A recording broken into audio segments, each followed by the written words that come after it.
அன்பார்ந்த தோழர்களே, தமிழ்நாடு முற்போக்கு எழுத்தாளர் கலைஞர் சங்கத்தின் சார்பாக முதற்கண் வணக்கத்தை தெரிவித்துக் கொள்கிறேன். இன்றைய கூட்டம் சமரனுடைய வாசகர் வட்ட கூட்டம் என்பது நானும் பல கூட்டங்களில் கலந்து கொண்டு இருந்திருக்கிறேன். இன்றைய கூட்டத்தில் நிலப்பிரபுத்துவத்துக்கு எதிராக விவசாய சங்கத்தை கட்டிய தோழர் சீனிவாச ராவ் அவர்களை பற்றிய பேசுவதற்கு வாய்ப்பு அளித்ததற்கு சமரன் குழுவிற்கு நன்றியை தெரிவித்துக் கொள்கிறேன். தலைமை ஒரு தோழரே பெரும்பான்மையாக நிறைய தகவல்களை அருமையாக சொல்லிட்டாரு. இப்படி பார்க்குறப்போ தோழர் சீனிவாசராவனுடைய வாழ்ந்த காலங்கள் என்பது நாம் பார்க்குறப்போ ஒரு 54 ஆண்டுகள் மட்டும்தான் வாழ்ந்தார் அவர். இந்த 54 ஆண்டுகள்ல ஏறக்குறைய ஒரு 31 ஆண்டுகள் விடுதலை போருக்காகவும் உழைப்பாளி மக்களுக்காகவும் விவசாய மக்களுக்காகவே தன்னுடைய வாழ்க்கையை ஒரு லட்சியமாகவே கொண்டு இறுதி வரை தான் சாகின்ற காலகட்ட வரை அவர் அந்த மக்களுக்காகவே தன்னுடைய வாழ்க்கையை அர்ப்பணித்தார். தோழர் சீனிவாசராவ் போன்றவர்கள் அர்ப்பணித்ததனுடைய வரலாறு தான் பின்னால் காலகட்டங்களில் இந்தியாவில் விவசாய சங்கங்கள் பல்வேறு மாநிலங்களில் பரவலாக ஆர்ப்பரித்து எழுவதற்கு காரணமாக இருந்தது. அப்படி நம்ம பார்க்குறப்போ சீனிவாசராவ் கிட்ட ஒரு சிறப்பம்சம் இருக்குது. அதாவது அவர் ஒரு கம்யூனிஸ்டாக மட்டும் அல்லாமல் வரலாற்றை உருவாக்கக்கூடிய ஒரு நபராக தான் அவர் வாழ்ந்தார். அதாவது வர்க்க போராட்டம் என்பது என்ன அப்படின்னு நம்ம பார்க்குறப்போ அதுனா ஒரு மென்மையான பாதையா? நிச்சயமாக அது ஒரு மென்மையான ஒரு பாதை என்பதே இல்லை. கரடு முரடான ஒரு பாதை, பள்ளங்கள் நிறைந்தது, மேடுகள் நிறைந்தது, பல தியாகங்கள் செய்யக்கூடிய ஒரு ஒரு லட்சிய பாதை தான் அந்த வர்க்க போராட்ட பாதை. அந்த வர்க்க போராட்ட பாதையில் தன்னுடைய வாழ்வை பயணித்த ஒரு சிறந்த போர் வீரனாக வர்க்க போராட்டத்தையே தன்னுடைய வரலாற்றாக மாற்றிக்கொண்ட ஒரு மிகப்பெரிய ஒரு போராளி தோழர் சீனிவாசராவ். அன்றைக்கு நாம பார்க்குறப்போ இந்தியாவில் பல பகுதிகளில் பார்த்தீங்கன்னா கொத்தடிமைகள் முறை, அதாவது இந்த கொத்தடிமை முறை என்பது நிராதரவான விவசாய தொழிலாளிகள், விவசாய கூலி மக்கள் ஈவிரக்கமின்றி சுரண்டக்கூடிய ஒரு நிலை என்பது இந்தியாவில் இருந்தது. இந்த நிலை என்பது குறிப்பாக தஞ்சை மாவட்டத்தில் நிலப்பிரபுகளுடைய, அதாவது பண்ணையார்களுடைய ஆதிக்கம் என்பதும் கொடுமை நிறைந்தது மட்டுமல்ல, ஒரு சமூக இழித்தன்மை கொண்டதாக தான் அது இருந்தது என்று தோழர் சீனிவாசராவனுடைய வரலாற்று படிப்பினைகளை நாம் பார்க்கின்ற பொழுது தெரிகிறது. அதாவது காட்டு மிராண்டித்தனம் என்று சொன்னால் மிக மோசமான ஒரு காட்டு மிராண்டித்தனம். லட்சக்கணக்கான விவசாய தொழிலாளர்கள், அவர்களுடைய குடும்பங்கள், நம்முடைய தலைமை உரையில் தோழர் சொன்னார் இல்லைங்களா, சாணிப்பால் சவுக்கடி, இப்படிப்பட்ட ஒரு நிலையெல்லாம் அப்போ அந்த சூழலில் பண்ணை அடிமை முறையில் அவை மிக வேரூன்றியதாக சவுக்கடி, சாணிப்பால் போன்ற அவல நிலைகள் அந்த விவசாய மக்களுக்கு கொடுக்கப்பட்டது. இதுல ஒரு விஷயத்த பின்னால தனுஷ்கோடி அவர்கள் ஒரு கோடிட்டு காமிப்பார். ஏன்னா அவரு ஒரு பண்ணை அடிமை தோழர் தனுஷ்கோடி. அந்த சவுக்கடி என்பது என்னன்னா, சவுக்கில் கல் கட்டி அடிப்பார்களாம். அந்த கல்லு கட்டி அடிக்கிறப்ப அது அப்படியே வீங்கும். அது மட்டும் இல்லாமல் சாணியை கரைத்து வாயில் ஊற்றுவார்களாம். இப்படிப்பட்ட ஒரு மோசமான நிலை என்பதுதான் அன்றைய சூழ்நிலையில தஞ்சையில நடைபெற்றது. அப்போ அன்றைய சூழ்நிலையில் தஞ்சையில் நடைபெற்ற இந்த மோசமான நிலை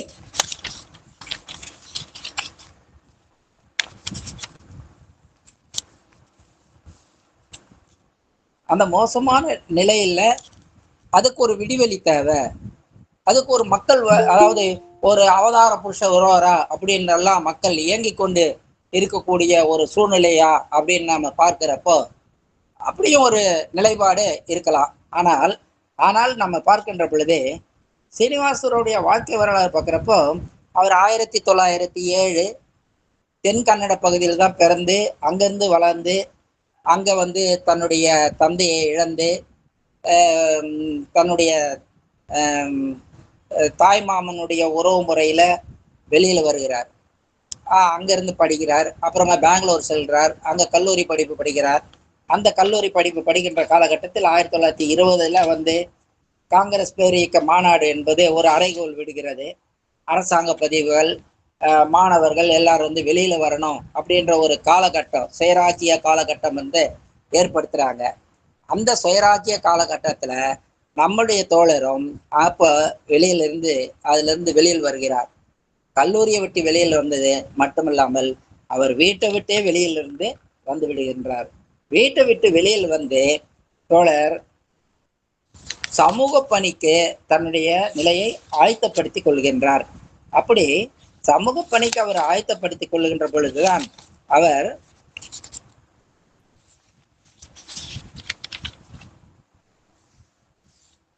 விவசாய சங்கம் இப்படி கட்டுவதற்காக அன்றைய காலகட்டத்தில் இருந்த கம்யூனிஸ்ட் இயக்கம் அவரை வந்து அனுப்புகின்றது. அந்த குறிப்பாக தஞ்சை மாவட்டத்தில் விவசாய சங்கத்தை கட்டுவதற்கு, அந்த கொடூரமான பண்ணை அடிமை முறையை முடிவு கட்டுவதற்கு முக்கியமாக நானே செல்கிறேன் என்று தோழர் செல்கிறார். அப்படி அவர் வந்து தானே முன்முயற்சியோடு தஞ்சை மாவட்டத்திற்கு பயணமாகின்றார். மொழி தெரியாது.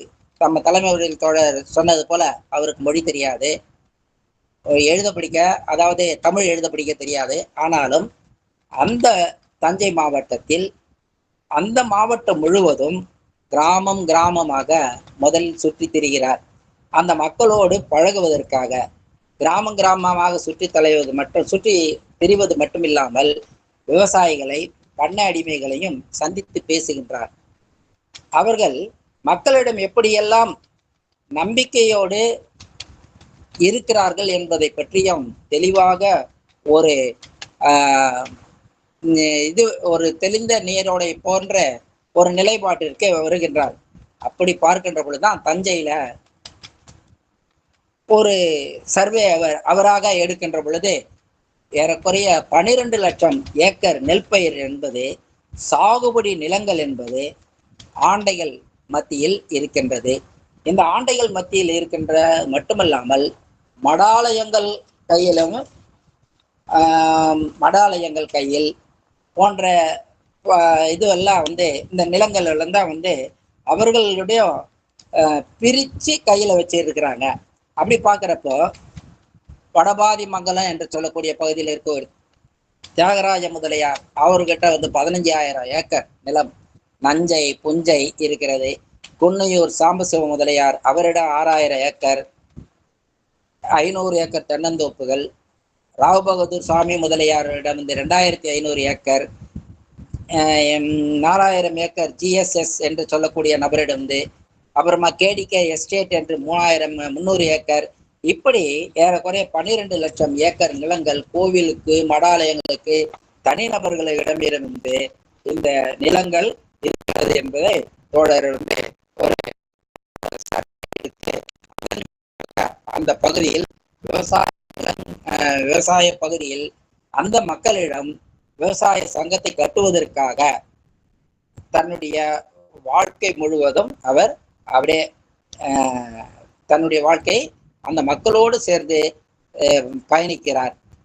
அதாவது உடல்நிலை சரியில்லைன்னா கூட சரி, அந்த மக்கள் வேலைக்கு போய் ஆகணும். சாதாரணமாக இல்லை, இரவு 7 ஆனாலும் சரி, 8 மணி ஆனாலும் சரி, அவர்கள் வேலை செய்து கொண்டே இருக்க வேண்டும். அந்த மக்கள் பண்ணை அடிமைகள் வந்து உடல்நிலை சரியில்லை, வேலைக்கு வரலன்னா கட்டி வச்சு அடிப்பான். கட்டி வச்சது அடிக்கிறது மட்டும் இல்லாம, நான் ஏற்கனவே சொன்னது போல அந்த சாட்டையில கூழாங்கல்ல வச்சு அடிப்பாங்க. ரத்தம் சொட்ட சொட்ட அந்த கூழாங்கல்ல அடிக்கக்கூடிய அந்த சாட்டையினுடைய தன்மை என்பது ரத்தம் சொட்ட சொட்ட அந்த விவசாய தோழர்களுடைய உடலில் இருந்து வெளியில் வரும். இப்படிப்பட்ட ஒரு அவல நிலை, அப்படிப்பட்ட ஒரு நிலை மட்டும் ஆண்களுக்கு மட்டுமில்லை, பெண்களுக்கும் இருந்தது. வேலைக்கு காலதாமதமாக பெண்கள் வந்தால் பெண்களுக்கும் அந்த சௌகரியம் உண்டு.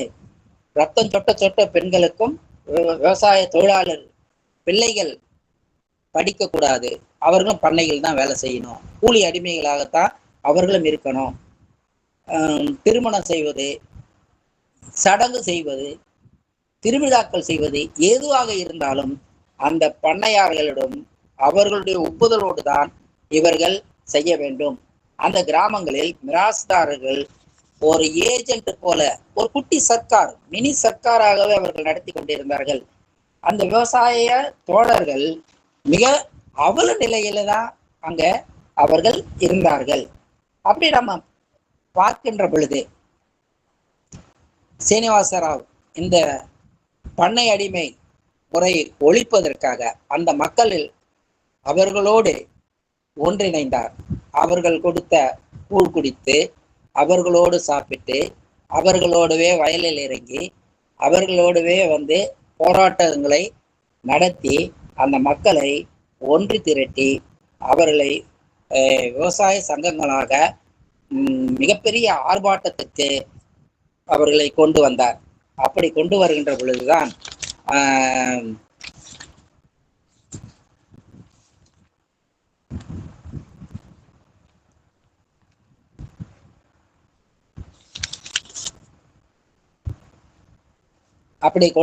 பொழுதுதான் முதல் போராட்டம் என்பதே தென்பறை என்ற கிராமத்தில் தான் அங்கு துவங்கியது. அந்த கிராமத்தில் அனைத்து விவசாயிகளும் ஓரிடத்தில் கூட்டப்பட்டனர். அதற்கு தலைமை சீனிவாசராவும் மணலி கந்தசாமியும் தான் அதற்கு தலைமையாக இருந்தார். இந்த கூட்டம் என்பது எதற்காக அப்படி நம்ம பார்க்கிறப்போ, அறுவடையில் 1/3 பங்கு விவசாயிகளுக்கு தரப்பட வேண்டும் என்று தான் கோரிக்கை வைக்கப்பட்டது. 1/3 பங்கு கோரிக்கை முன்வைத்தது. அந்த கிராமம் முழுவதும் யாருக்கு சொந்தமாக இருந்தது என்று நாம் பார்க்கின்ற பொழுது உத்திரபதி மடத்துக்கு தான் அந்த கிராமம், அது ஒரு ஏஜென்ட் குரூப் மாதிரி வச்சுங்களேன், அவர்களுக்கு சொந்தமாக இருந்தது. அப்போ அந்த சங்க தலைவர்கள் போராடி அதிலிருந்து முழுவதுமாக அந்த குத்தகையிலிருந்து அதாவது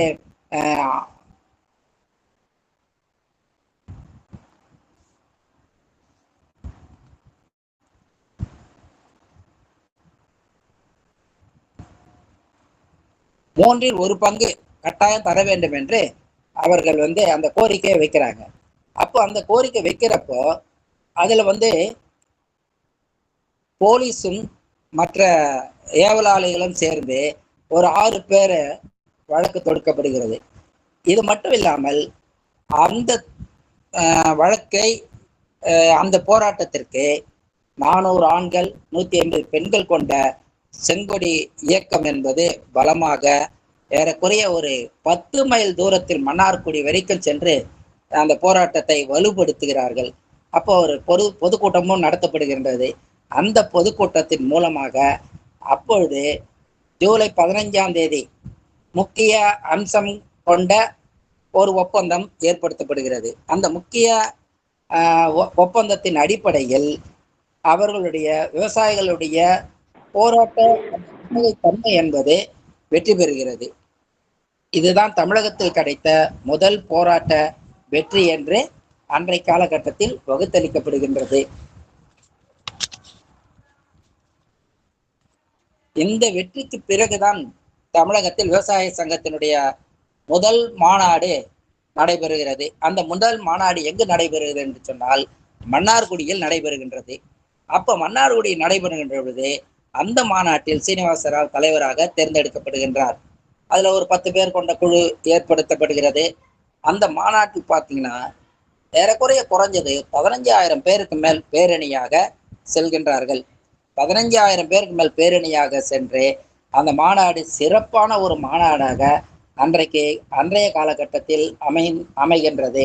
சிறப்பான மாநாடாக அமைந்த அந்த காலகட்டத்தில் தான் தோழர் அவர்கள்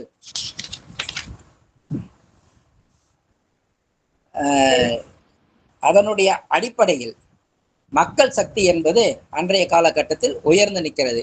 அப்படி பார்க்கின்ற பொழுது அந்த மக்கள் சக்திக்காக பார்க்கிற பொழுது 1946 அன்றைய சென்னை மாகாண அரசாங்கம் நீதிபதி ஆனந்த நாராயணன் என்பவரை வைத்து ஒரு கமிஷன் நியமிக்கிறாங்க. விவசாய நில உரிமைக்கு, விவசாய தொழிலாளிகளுக்கு பிரதிநிதித்துவம் கொண்டு ஒரு கூட்டத்தை கூட்டுவது, அந்த கூட்டத்துக்கு நில உடைமையாளர்களையும் அறிவிப்பது என்று சொல்லி அவர் மூலமாக ஒரு கமிஷன் நியமிக்கப்படுகிறது. இந்த கமிஷன் தினக்கூலியில் தொழிலாளிகளுக்கு தரப்பட வேண்டும் என்று அந்த கமிஷன் அப்போ கூறுறாங்க. அதை நில உடைமையாளர்கள் அன்றைக்கே ஏற்றுக்கொள்ளவில்லை. இதை என்ன பண்றாங்கன்னா, அன்றைய காலகட்டத்தில் இருந்த அமைச்சரான பாஷ்யத்தின் உதவியை போய் அவர்கள் நாடுகிறார்கள்.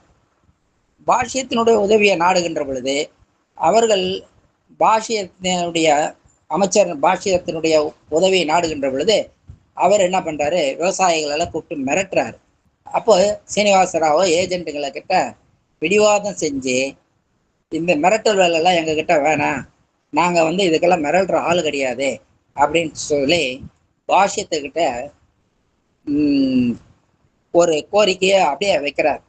நாங்கள் நினைச்சோம்னா புரட்சி ஓங்குகன்னு சொன்னோம்னா இன்றைக்கு நீங்கள் மொத்த பேருமே இங்கே சுற்றி வளைக்கப்படுவீர்கள் அப்படின்னு சொல்லி அன்றைக்கு அவருக்கே சவால் விடுகின்றார் சீனிவாசராவ். போலீஸ் பாதுகாப்பு எல்லாம் இருக்கு, நீங்க ஒன்றும் பண்ண முடியாது பாட்சின்னு சொல்றாரு. அப்போ சீனிவாசராவ் சொல்கின்றார், நான் ஒரு குரல் கொடுத்தால் விவசாய தோழர்கள் அனைவரும் இங்கே கூடி விடுவார்கள், சுத்துப்பட்டு கிராமம் மற்றும் இங்க ஐக்கியமாகிவிடும் என்று சொல்லி அவர்களுக்கு சவால் விடக்கூடிய ஒரு சூழ்நிலையை அன்றைக்கு சீனிவாசராவ் ஏற்படுத்துகின்றார். இப்படி இந்த சூழலில் தான் தஞ்சை மாவட்டத்தில் விவசாய தொழிலாளருக்கும் ஒரு பெரிய உற்சாகத்தை அன்னைக்கு ஏற்படுத்தியது. அது மட்டுமல்லாமல் பெரிய விஷயம் என்னவென்று சொன்னால், விவசாய போராட்டம் மட்டுமல்லாமல் சாதிய பிரச்சனையையும் இவர் வர்க்க போராட்டமாக ஒன்றிணைக்கின்றார். அதுக்கு ஒரு சின்ன உதாரணம் கூட நாம சொல்லலாம். தோழர் சொன்னார், தாழ்த்தப்பட்ட தோழர்கள் ஒதுக்க வச்சாங்க, தேர் நிக்க வச்சாங்க அப்படின்னு. அதுதான் உண்மை. அதாவது என்னன்னா, தேரோட்ட நாள் அன்று தேர் புறப்பட்டது, தலித் மக்கள் உள்ள புகுந்துட்டாங்க, வடம் பிடித்து இழுத்தாங்க. இழுத்த உடனே அப்போ என்ன பண்ணாங்க, அந்த தேர் அங்கேயே நிப்பாட்டிட்டாங்க சாதி இந்துக்கள். 15 நாட்கள் அப்படியே கிடந்தது. அதன் பிறகுதான் அன்றைய அந்த மாவட்டத்தினுடைய ஆட்சித்தலைவர், காவல்துறை கண்காணிப்பாளர்கள், வருவாய்த்துறை அதிகாரிகள் அனைவரும் சேர்ந்து தலித் மக்கள் கூட உட்கார்ந்து பேசி ஒரு நிலைப்பாட்டிற்கு வராங்க. ஒரு சமரச கமிட்டி வச்சு அதன் பிறகு இந்த இது நீக்கப்படுகிறது என்று சொல்லி அதற்கு சீனிவாசராவ், அன்றைக்கு இருந்த பங்கல் சுவாமிநாதன் போன்றவர்கள் தலித் மக்கள் சார்பாக கையொப்பமிடுகின்றனர். இப்படி கையொப்பம் இட்டு அந்த தேர் நிலை கொண்டு வரப்பட்டது. ஆனால் அதன் பிறகு அந்த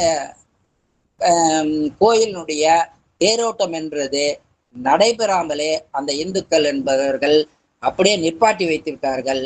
அதற்கு மாற்றாக திருவிழா போதெல்லாம் என்ன பண்ணுவாங்கன்னா, சப்பரம் கட்டி மட்டும் இழுப்பாங்க, தேர் இழுக்க மாட்டாங்க. அப்படி ஒரு மோசமான ஒரு நிலையை அன்றைக்கு உருவாக்கக்கூடிய ஒரு சூழ்நிலையை தான் அன்றைக்கு இருந்தது. அப்படி பார்க்கின்ற பொழுது அது மட்டுமல்லாமல் வத்திராயிருப்பு அப்படின்றது ஒரு பிற்கா. அந்த வத்திராயிருப்புல விளைச்சல்ல 15% பங்கு என்பது மட்டுமே விவசாயிகள் வாங்கிட்டு வந்தாங்க. விவசாயத்துல 15% மட்டும்தான் வாங்கிட்டு வந்தாங்க. அந்த 15%லயும் வாடகை, வட்டி, அதை 4 முதல் 6 மரக்கால் நெல் அவங்க கிட்ட கொடுத்துடணும். அப்ப என்ன இருக்கு? ஒண்ணுமே கிடையாது. அப்போ சீனிவாசராவ் கிட்ட முறையிடுறாங்க. சீனிவாசராவனுடைய வழிகாட்டுதலின் தன்மை இல்லை. அந்த வத்திராயிருப்புல 1944 விவசாய சங்கம் துவங்கப்பட்டு விவசாய உற்பத்தி அதிகரித்த நிலையில் விளைச்சலில் சரிபாதி தர வேண்டும் அப்படின்ற கோரிக்கை அந்த விவசாய சங்கம் வைக்கிறது. விவசாயத்துல நாங்க குத்தகைதாரர்கள் விவசாயம் பண்றதுல எங்களுக்கு சரிபாதி கொடுத்துரு அப்படின்ற அந்த கோரிக்கையை முன் வச்சு அன்றைக்கு மிகப்பெரிய ஆர்ப்பாட்டத்தை அந்த வத்திராயிருப்பு பகுதியான அந்த பிற்காவில் நடத்தப்படுகின்றது. அந்த ஆர்ப்பாட்டம் என்பது மிக பிரம்மாண்டமாக நடைபெற்றதனுடைய விளைவு அன்றைக்கு இருந்த காங்கிரஸ் தலைவர்கள், மிராசுதாரர்கள், காவல் அதிகாரிகள் இவர்கள் எல்லாம் அப்படியே விவசாய சங்க தலைவர்களை, ஊழியர்களை கைது செய்து அவர்களை சிறைப்படுத்தக்கூடிய ஒரு நிலைக்கு தள்ளப்படுகிறது. அப்போ 5000 விவசாய குடும்பங்கள் ஒற்றுமையாக அந்த போராட்டத்தில் உறுதியோடு போராடி களங்கண்டு வெற்றி அடைந்தது. இது வரலாற்றில் 2வது ஒரு வெற்றியாக தமிழகத்தில் கருதப்படுகிறது. அப்போ அந்த போராட்டத்துல என்ன சொல்றாங்கன்னா 60:40 அப்படின்றத ஒரு தற்காலிகமா ஒப்பந்தமா போடுறாங்க. அந்த குத்தகைதாரர்கள் 60:40 கொடுக்கலாம் அப்படின்ற ஒரு தற்காலிக ஒரு ஒப்பந்தம் என்பது ஏற்படுத்தப்படுகின்றது. தற்காலிக ஒப்பந்தம் ஏற்படுத்தப்பட்ட அந்த நிலையில் தமிழ்நாடு விவசாய சங்கம் இணைந்து அந்த தோழர்களை அந்த கோரிக்கைகளை வென்றெடுப்பதற்கு பல்வேறு தியாகங்கள் செய்ய வேண்டிய ஒரு சூழ்நிலை தான் அன்றைக்கு இருந்தது. மேலும் அந்த காலகட்டத்தில் முதல் பொது தேர்தல் 1952 அந்த காலகட்டத்தில் முதல் பொது தேர்தல் நடைபெறுகிறது.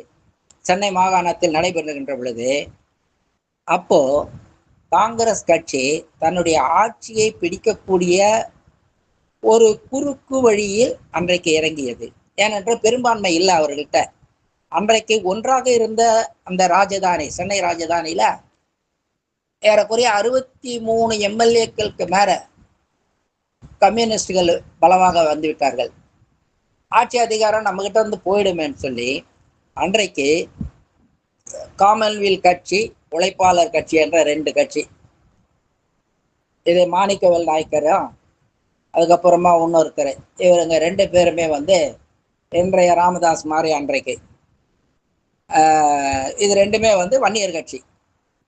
அந்த 2 கட்சிகள் ஓரளவுக்கு வாக்குகளை பெற்று எம்எல்ஏ சீட்டுகளை பெற்று அவர்கள் எம்எல்ஏ சீட்டு வச்சுருந்துங்கிறாங்க. உடனே அவங்க 2 பேருக்கும் மந்திரி பதவி கொடுப்பதாக உத்தரவாதம் அளித்து காங்கிரஸ் அவர்களை தங்களோடு இணைச்சு ராஜாஜி தலைமையில் ஒரு ஆட்சி அதிகாரத்தை உறவழியாக ஏற்படுத்தி கொள்கிறது. அப்போ ராஜாஜி தலைமையில் ஏற்பட்டுப்பட்ட இந்த ஆட்சி அதிகாரம் வந்த உடனே இவர்களுக்கு யாருக்கெல்லாம் கொண்டாட்டம்னா பண்ணையார்களுக்கு, நிலச்சுவாந்தர்களுக்கு, மடாதிபதிகளுக்கு, இவர்களுக்கெல்லாம் மிகப்பெரிய கொண்டாட்டமாகிறது.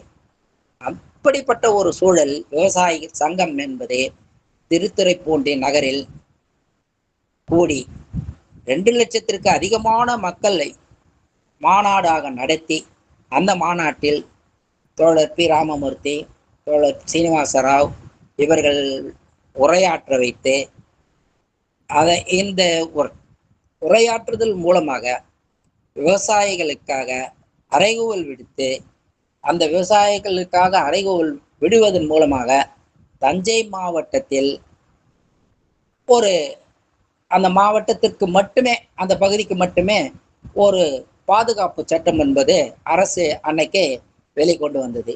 அது எப்போ கொண்டு வராங்க அப்படின்னு பார்க்குறப்போ மே மாதம் 20ஆம் தேதி அந்த தஞ்சை மாவட்டத்தில் ஒரு, அதாவது தஞ்சாவூர் பண்ணையாள் சாகுபடியாளர் பாதுகாப்பு சட்டம் என்ற பெயரில் ஒரு அவசர சட்டத்தை கொண்டு வராங்க. அந்த அவசர சட்டத்தில் என்ன சொல்றாங்க அப்படின்னு பார்க்குறப்போ 40% தானியங்களை விவசாயிகளுக்கு கொடுக்க வேண்டும் அப்படின்னு சொல்லி அந்த அவசர சட்டத்தில் கூறப்படுகிறது. இந்த அவசர சட்டத்தை கொண்டு வருகின்ற பொழுது விவசாயிகளுக்கு மிராசுதாரர்கள் பண்ணையாளை நீக்க விரும்பினால் 6 மாச கூலியோ அல்லது 150 ரூபாய் ரொக்கமோ, இதில் எதில் கூடுதல் அப்படின்ற மாதிரி, இதுல எதுல எது அதிகமோ அதை வந்து கூடுதலாக அவர்களுக்கு வழங்கலாம் என்று அந்த சட்டம் கொடுக்கிறது. இந்த சட்டத்தை விவசாய சங்கம் என்பது முழுவதுமாக அந்த மாவட்டம் முழுவதுமாக அமலாக்க வேண்டும் என்று தன்னுடைய போராட்ட யுக்தியை வெளிக்கொண்டு வருகிறது. இந்த மாவட்டம் முழுவதுமே இந்த சட்டத்தை அமலாக்க வேண்டும் அப்படின்னு சொல்லி மாவட்டம் முழுவதும் சட்டத்தை அமலாக்குவதற்காக தமிழ்நாடு விவசாய சங்கம் மசோதா அதாவது மசோதாவை ஏற்படுத்துகிறது. அப்படி அந்த மசோதாவை ஏற்படுத்துகின்ற பொழுது சட்டமன்றத்தில் அதற்கு ஒரு வரையறையை கொண்டு வர வேண்டும் என்று சொல்லி அவர்கள் பொதுக்குழுவில் வந்து தீர்மானம் போட்டு அந்த சட்டமன்றத்தில் இதுக்கான வரையறை கொண்டு வர வேண்டும் என்று சொல்லி 1961 ஆகஸ்ட் 23 லட்சக்கணக்கான மக்களை திரட்டுகிறார்கள். ஆர்ப்பாட்டம், பொதுக்கூட்டங்கள் தமிழகம் முழுவதும் நடைபெறுவதற்கான வேலைகளை விவசாய சங்கங்கள் ஏற்படுத்துகின்றது. அப்படி ஏற்படுத்துகின்ற பொழுது தமிழ்நாடு விவசாய சங்கத்திற்கு அகில இந்திய விவசாய சங்கம் ஒரு வழிகாட்டுதலையும் கொடுக்கிறது. அன்றைய காலகட்டத்தில் அகில இந்திய விவசாய சங்கத்தில் இருந்த ஏ.கே. கோபாலன் போன்றவர்கள் நேரடியாக வந்து அந்த வழிகாட்டுதல்களை அந்த விவசாய பெருங்குடி மக்களுக்கு உரிமைகளை அவர்களுக்கு வலியுறுத்தி வழிகாட்டுதலை என்பதை ஏற்படுத்துகிறது. அப்படி ஏற்படுத்துகின்ற பொழுது மாவட்ட ஆட்சியாளர்கள் அலுவலகம் முன்பாக மறியல் நடத்துவது என்ற ஒரு முடிவுக்கு வருகிறார்கள்.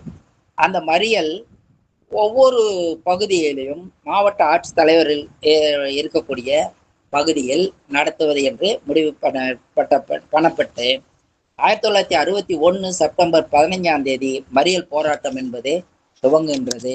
இந்த உரிமை நீதிக்காக, இந்த கோரிக்கை விவகாரத்திற்காக விவசாய பெருமக்கள் நடத்திய இந்த எழுச்சிமிக்க இயக்கம் என்பதுதான் அன்றைய காலகட்டத்தில் மிகப்பெரிய வீச்சை தஞ்சை பகுதியில் உழவர்கள் மத்தியில் ஏற்படுத்தியது. அந்த சட்டமன்ற மசோதா நிறைவேற்ற வேண்டும் என்ற ஒரு கோரிக்கை முடிவுக்கு வருகின்ற ஒரு காலகட்டத்தில் மறியலை நாம் ரத்து செய்து கொள்வது என்று அவர்கள் குழு முடிவு பண்ணுகிறது. அப்போ அந்த சட்டமன்ற நிகழ்வுகள் நடக்கின்ற காலகட்டத்தில் அதை வந்து நாம வந்து விலக்கிக் கொள்வது என்ற ஒரு சூழ்நிலை. இதற்குள்ள வந்து அவங்க அரசியல் அதிகாரத்துல மாற்றம் வருகிறது. ராஜாஜி தலைமை மாறுகிறது, காமராஜர் தலைமை வருகிறது. காமராஜர் தலைமை வந்து அவர்கள் வந்து பல மாற்றங்களை கொண்டு வந்து அவர்கள் நிகழ்த்துகிறார்கள். அப்போ அந்த மறியல் போராட்டத்தில் ஒவ்வொருத்தரும் ஒவ்வொரு பகுதியில் கலந்து கொண்டு அந்த மறியல் போராட்டத்தை நடத்துவது என்று ஏற்படுத்தப்படுகிறது. மறியல் போராட்டத்தில் கலந்து கொண்டவர்களை போலீஸ் சும்மா இருக்குமா, சிறைபிடிக்கப்படுகிறது, சிறையில் அடைக்கப்படுகிறார்கள். அப்படி சிறையில் அடைக்கப்பட்ட பல தோழர்களை கொடுமைப்படுத்துகிறார்கள். அந்த கொடுமை தாங்க முடியாமல் பெருமாள் என்ற ஒரு தோழர் இறந்து விடுகின்றார். அந்த பெருமாள் என்ற தோழர் இறந்து விடுகிற பொழுது அது சீர்காழி பகுதி.